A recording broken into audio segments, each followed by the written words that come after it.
Welcome.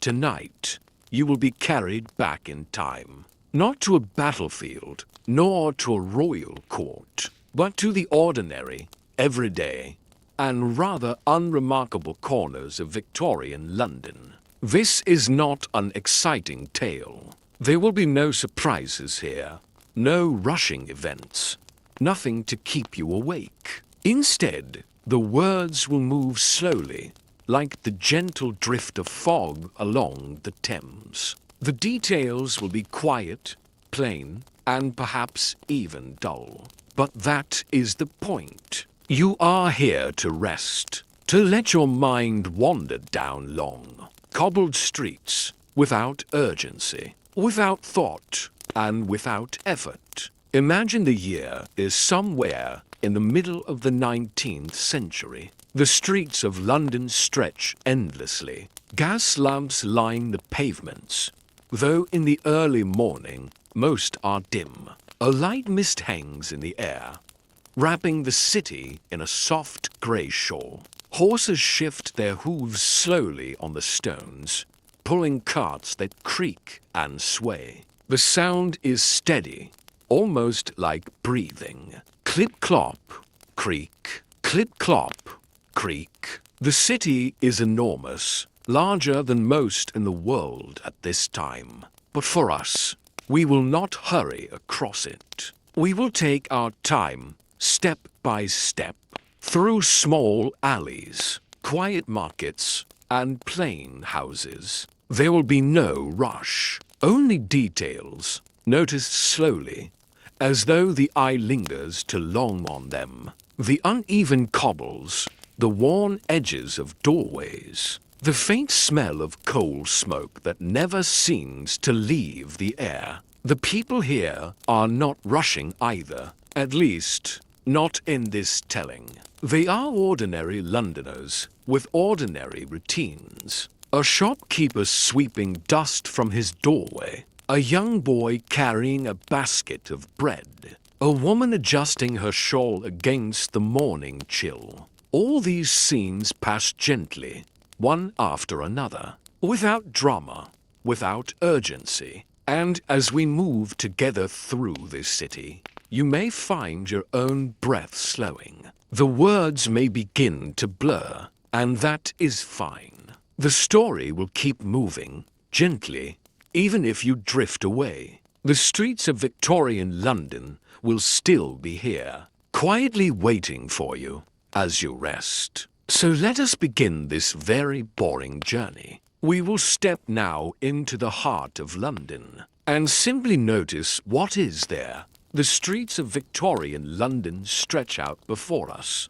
long and uneven, paved with stones that have been worn smooth by countless feet and wheels. The city is vast, but we will move slowly, almost lazily, along its edges. In the early hours, before the bustle has fully begun, the streets are quiet. A few figures walk with measured steps, their boots tapping softly on the cobbles. Some carry baskets, some simply keep their hands in their pockets, heads bowed against the morning mist. The air is damp, touched by the faint smell of coal smoke and the distant sweetness of bread baking in small ovens. Here and there, narrow alleyways branch off from the main roads. They are not remarkable, just narrow slits of stone,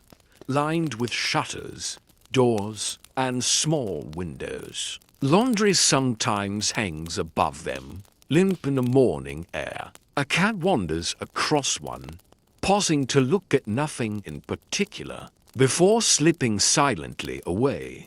Gas lamps, tall and thin, stand in their rows. Most are no longer lit, the daylight slowly pushing away the need for their glow. The glass globes are smudged, the ironwork dull, yet they remain, each one a quiet sentinel watching over the waking city. As the morning continues, more sounds arrive. A cart rattles slowly down the road, its wheels bumping in a steady rhythm. The horse pulling it moves without haste, its breath a soft cloud against the chill. The driver does not urge it forward. He sits, wrapped in a heavy coat, letting the animal take its time. Children begin to appear, small figures in simple clothes, shoes worn from many days of use. They walk together, some holding hands, others dragging their feet as if reluctant to face the day. A boy carries a slate under his arm. A girl holds a tin lunch pail. They are heading towards school, though we will not follow too closely. We will let them walk ahead, their chatter fading into the distance. Shops begin to open. Wooden shutters creak as they are lifted, revealing small displays of goods. A grocer sets out baskets of vegetables, potatoes, carrots, and onions. Nothing extraordinary. The baker's door swings wide, and the scent of fresh loaves drifts into the street. A tailor arranges a jacket in his window, smoothing the fabric with deliberate care. The pace of the city quickens, though only slightly. Still, it is not hurried. Even in its busiest moments, Victorian London moves with a certain heaviness, as though weighed down by its own fog, its own smoke, its own steady rhythm of life. And as we continue walking, step by step, we notice only these small details. The scrape of a broom against stone, the creak of a shop sign swaying gently, the murmur of voices, never raised, always blending into the hum of the street. Nothing remarkable happens here. Nothing needs to. It is simply another day, another morning, another slow beginning in the city of London.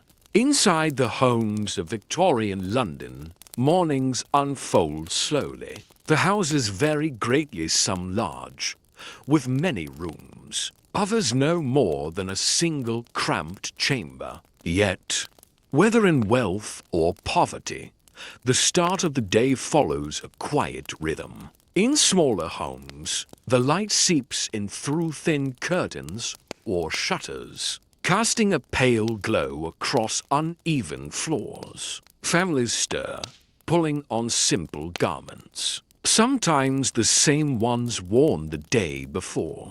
Water is fetched in a small jug, set upon a wooden table. A basin stands ready, and each person takes their turn washing face and hands, splashing the cool water, then drying on a rough towel. There is no rush. Each action is unhurried, done as it was yesterday, and as it will be tomorrow. Breakfast is plain. For the poorer families, it may be nothing more than a heel of bread, softened in weak tea. Some add a smear of dripping, the leftover fat from cooking, spread thinly across the crust. Others, if a bit more fortunate, might have porridge, oats boiled in water, or milk, with a sprinkle of sugar if such luxury can be afforded. Children eat quietly, sitting close together, their bowls warm in their hands.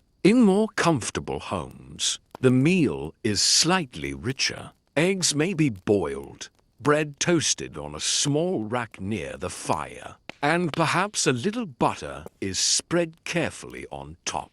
Tea is poured from a pot, its steam curling gently into the air. The adults sip slowly, their cups rattling softly as they are set back onto saucers. Newspapers may be unfolded, though the stories are rarely exciting reports of markets, shipping, and the endless affairs of politics. Still, the rustle of the paper becomes part of the morning sound. Servants, in households wealthy enough to employ them, move quietly about. A maid lays the table, her footsteps muted on the floor. Another tends to the fire, coaxing the coals into a steady glow. The master of the house sits in his chair, coat buttoned, hat waiting near the door.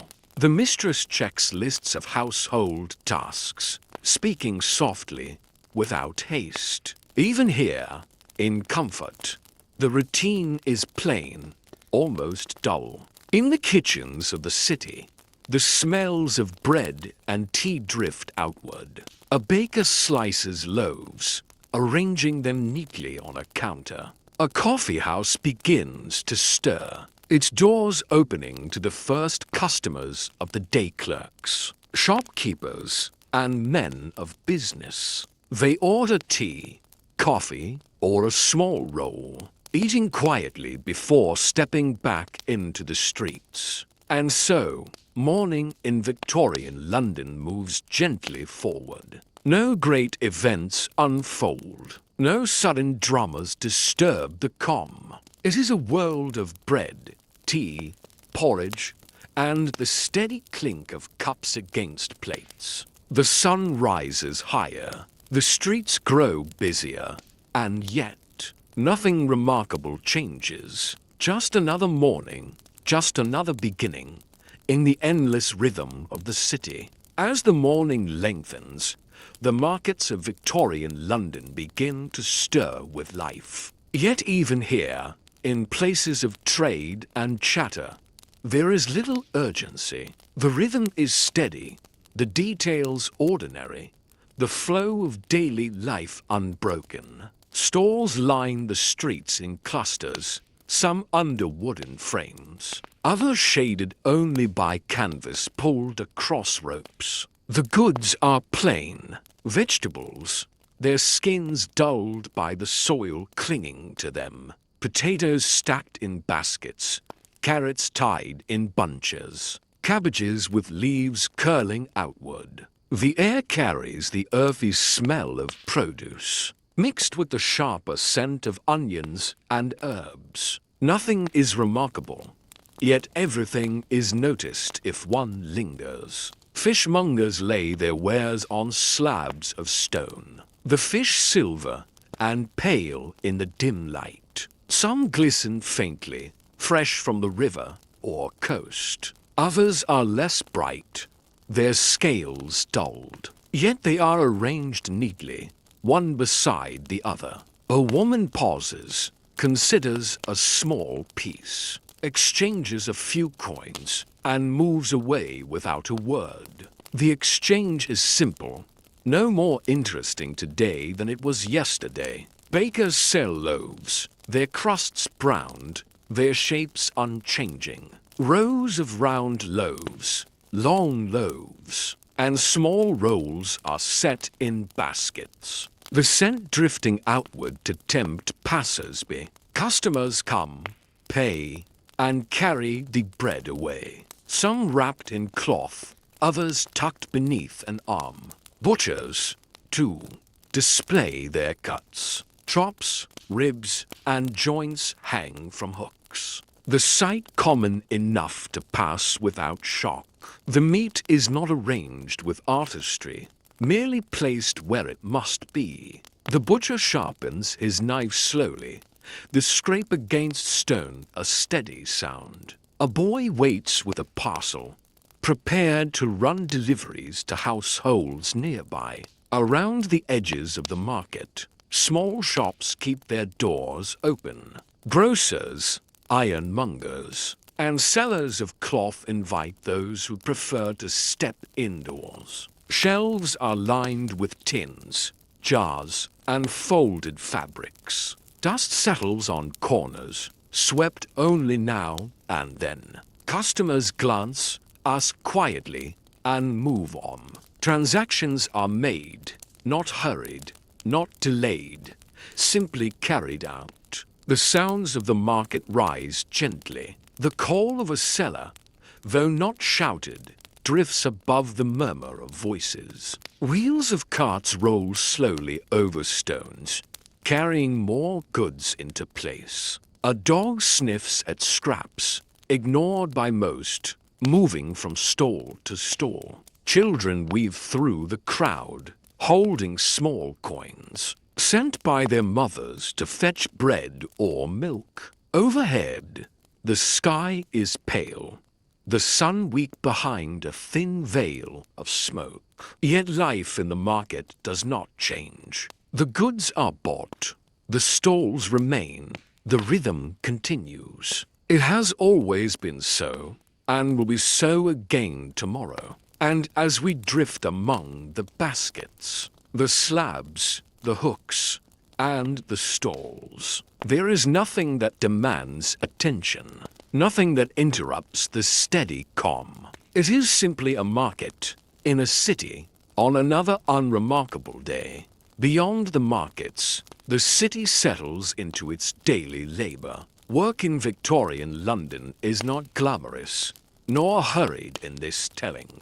It unfolds slowly, step by step, with the same motions repeated again and again. In workshops, craftsmen bend over their benches. A carpenter smooths a plank of wood, the rasp of his tool steady and predictable. Shavings curl to the floor, pale ribbons gathering in quiet heaps. A blacksmith lifts his hammer, striking iron upon the anvil. The sound rings out, not sharply here, but muffled by the distance, softened into a steady rhythm. Sparks rise and fall, fading quickly in the dim light of the forge. Seamstresses sit at long tables, their needles slipping through cloth in unchanging patterns. The fabric is folded, stitched, and stacked. Each garment is like the last,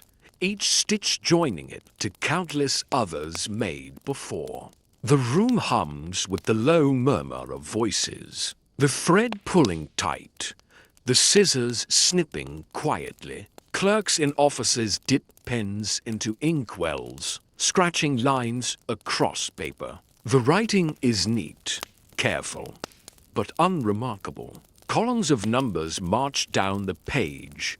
Letters are copied, receipts filed away. The scratching of pen against paper joins with the soft shuffle of boots across wooden floors. The faint clearing of throats. The coughs held politely in handkerchiefs. On the streets, men push barrows laden with goods. Coal, vegetables, or firewood. Each load creaks under its weight. They pause often, leaning on the handles, catching breath before pushing on again. Their path is slow, their progress steady, nothing more. In wealthier homes, servants tend to endless tasks. A maid shakes out rugs, the dust rising faintly in the light. Another polishes brass, rubbing until a dull glow appears. Fires must be stoked, floors swept, and linens changed. The work is constant, but never hurried. Each chore follows another in a chain of ordinary effort. Children, too, find their work. Some run errands, carrying notes or small parcels through the streets. Others polish shoes, their brushes moving back and forth in quiet rhythm.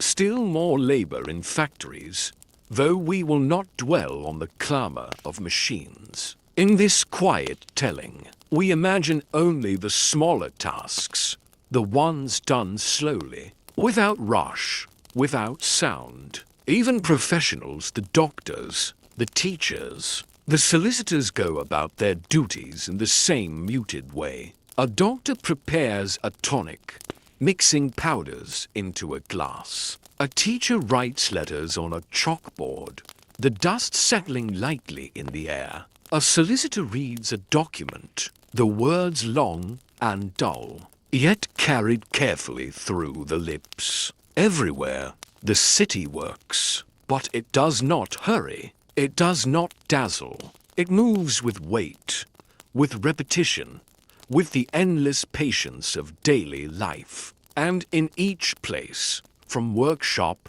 to office, from street to home, the tasks are ordinary,